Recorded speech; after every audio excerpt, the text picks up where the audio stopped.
நேரலைன்னு சொல்றாங்க. நானும் பேசுறதுக்கு நேரம் இல்லை. இருக்கு இங்க வந்திருக்க பத்திரிகைக்கார அண்ணங்க, அதே மாதிரி தொலைபேசி அண்ணங்க எல்லாத்துக்கும் மத்தியானமே வந்துட்டேன். இரவு வணக்கத்தை நான் சொல்லிக்கிறேன். ஏன்னா எப்படி ஓடி ஈடி அடையிறதுக்கு லேட் ஆகும் அப்படின்னு. அதே மாதிரி இந்த படத்தோடைய ப்ரொடியூசரு அண்ணே கவிதாலயா சரவணனை வந்து தேனியோடைய மன்னன், சினிமாக்காரவங்களுக்கு பெரிய அண்ணன், எல்லோத்துக்கு போகிறவங்களுக்கு அவங்க வீட்டில் நல்ல உணவு கொடுத்து ஒரு பெரிய திருப்பதி படம் கொடுத்து விடுவார். அது இன்னைக்கு வரைக்கும். ஏன்னா முத எனக்கும் பேரரசு சித்தப்பாவுக்கும் திருப்பதி படம் கொடுத்தாரு. அவர் தலைவர் ஆயிட்டாரு. நான் இன்னும் தலைவன் ஆகாமல் இருக்கேன். அடுத்து ஆயிருவேன் பெரிய தலைவராக. ஏன்னா மக்கள் தலைவரில் வந்து நான் நடிச்சிருக்கேன்ல, அதனால் நிச்சயம் பெரிய தலைவன் ஆயிடுவேன். அதே மாதிரி ராம்தேவ் மனுஷன் ஒருத்தர் வேணும்னா ராதாரவியன் சொன்னது மாதிரி 3 மணிக்கு போன் அடிப்பாருங்க.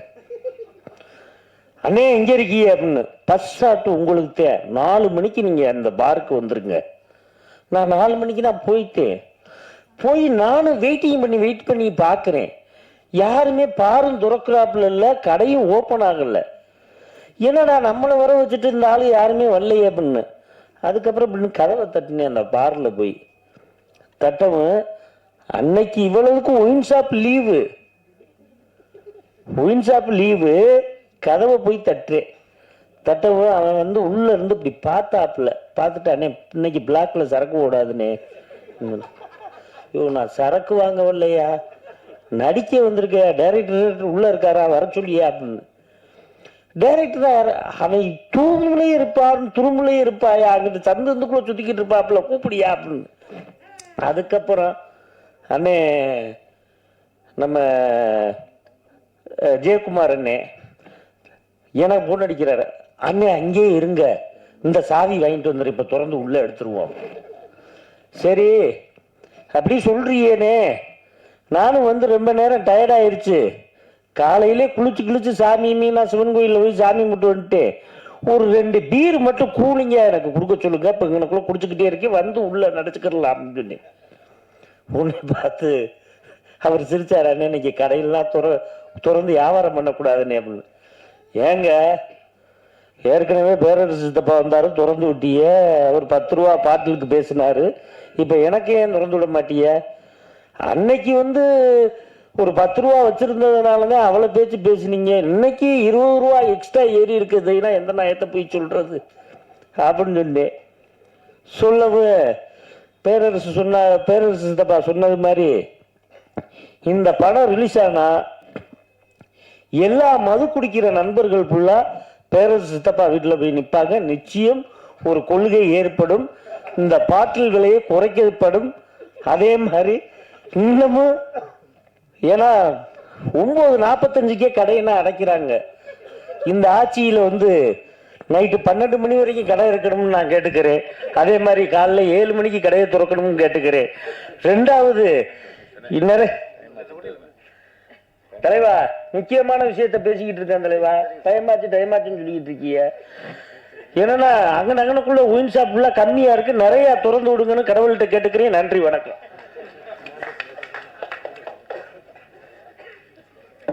Thank you sir. வந்திருக்கும் அனைவருக்கும் வணக்கம் என்பதா,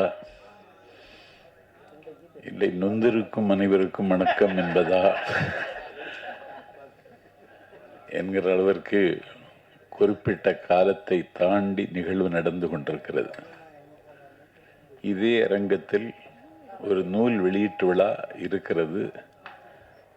அதை வெளியிட்டு பேச வேண்டியவனும் நான் தான்.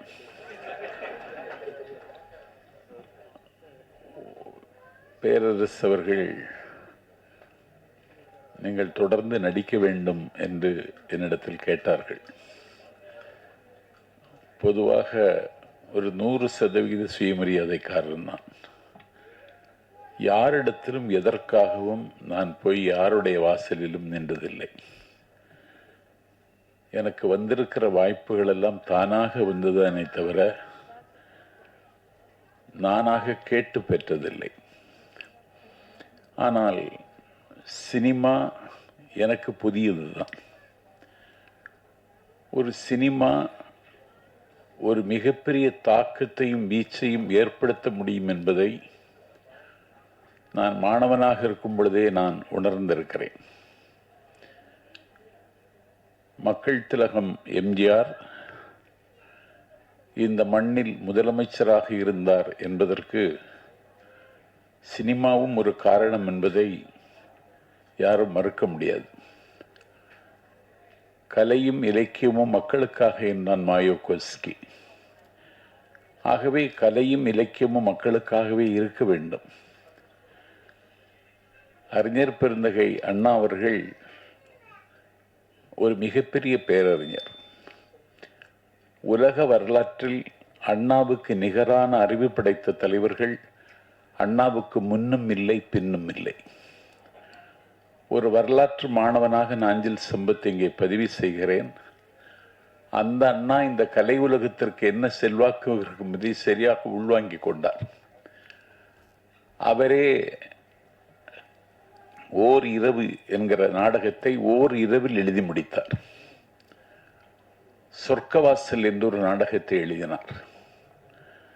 சிவாஜி கண்ட இந்து சாம்ராஜ்யம் என்றொரு நாடகத்தை எழுதி காகப்பட்டர் வேடத்தில் அண்ணாவே அரிதாரம் பூசி நடித்தார். அந்த அண்ணா அவர்கள் கலைக்கு இருக்கிற மரியாதை உணர்ந்து கொண்டு மக்கள் திலகம் எம்ஜிஆரை, நடிகமணி டிவி நாராயணசாமியை, லட்சிய நடிகர் SSRஐ அண்ணா அவர்கள் சரியாக பயன்படுத்தி கொண்டார்கள். நிலத்திமிங்கலங்கள், பண்ணை பிரபுக்கள், ஆலையரசர்கள் கொள்ளிடமாக இருந்த காங்கிரஸ் வல்லாதிக்கத்தை வீழ்த்துவதற்கு அண்ணா விரல் தேய எழுதி, குரல் தேய பேசி, கால் தேய நடந்து ஒரு 18 ஆண்டு காலம் இரவை பகலாக்கி, பகலை இரவாக்கியதற்கு பிறகும் வெகுஜன மக்களினுடைய அன்பை பெற வேண்டுமென்றால் சினிமா என்கிற ஆயுதத்தை எடுத்துக்கொள்ள வேண்டும்ங்கிற முடிவுக்கு அண்ணா வந்தார். அண்ணா, காங்கிரஸை எதிர்கொள்வதற்கு என்னுடைய கையில் காசு இல்லை, ஆனால் நெஞ்சில் மாசில்லை தம்பி, உதவி செய்ய வாருங்கள் என்று அண்ணா அழைத்த பொழுது அண்ணாவினுடைய அணிவகுப்பில் இருந்த தம்பிமார்கள் வரிசையாக நின்று அண்ணாவுக்கு தேர்தல் நிதி கொடுத்தார்கள். அந்த வரிசையில் தங்கத்தில் முகமெடுத்து சந்தனத்தில் உடலெடுத்து வந்த சரித்திர தலைவன் மக்கள் திலகம் எம்ஜிஆரும் அந்த வரிசையில் நிற்கிறார்.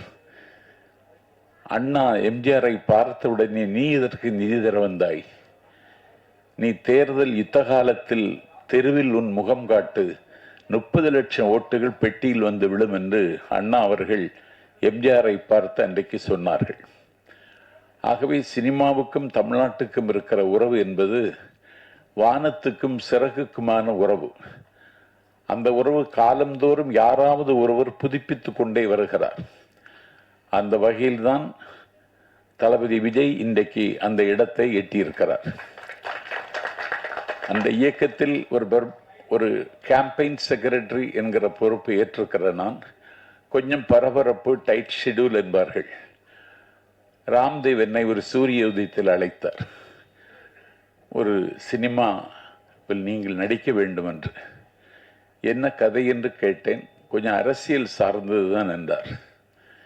பார்த்தால் இதில் அரசியல் நெடி, அரசியல் நையாண்டி, அரசியல் காமெடி தொடர்ந்து இந்த படத்தில் அணிவகுத்து வருகிறது.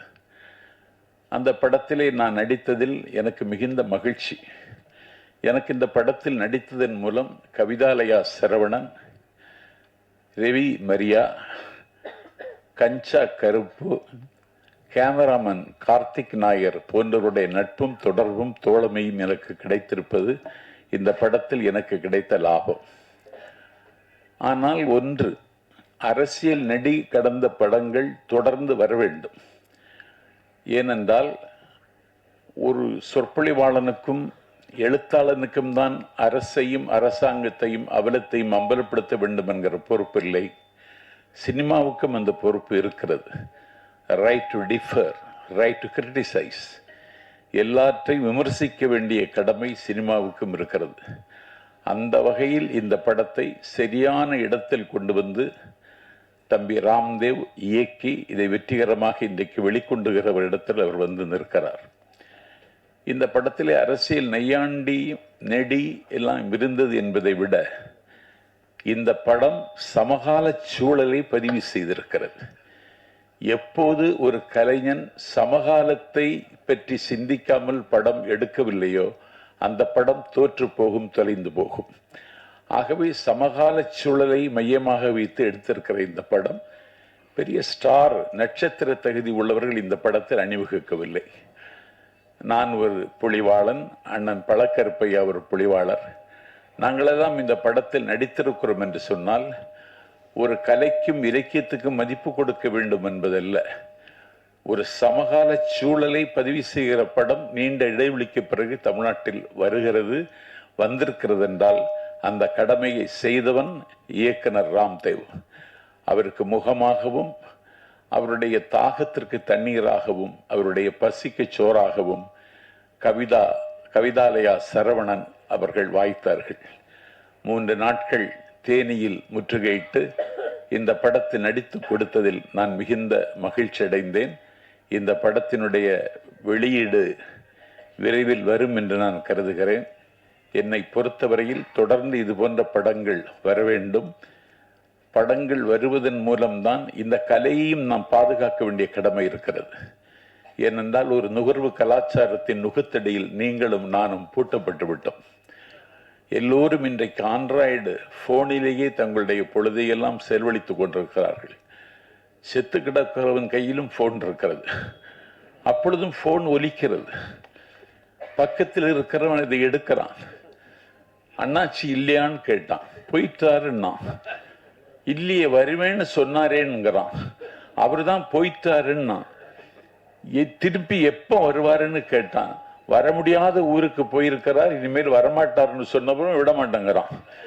இப்படி தொலைபேசியை கட்டி அழுது கொண்டிருக்கிற ஒரு சமூகத்தில் ஒரு பெரிய ரெவல்யூஷனரி, இன்னும் சொல்லப்போனால் ஒரு கல்ச்சுரல் ரெவல்யூஷன் உருவாக்க வேண்டிய கடமை இயக்குநர்களுக்கும் சினிமா உலகத்திற்கும் இருக்கிறது. அது ஒரு மிகப்பெரிய வேலை தான்.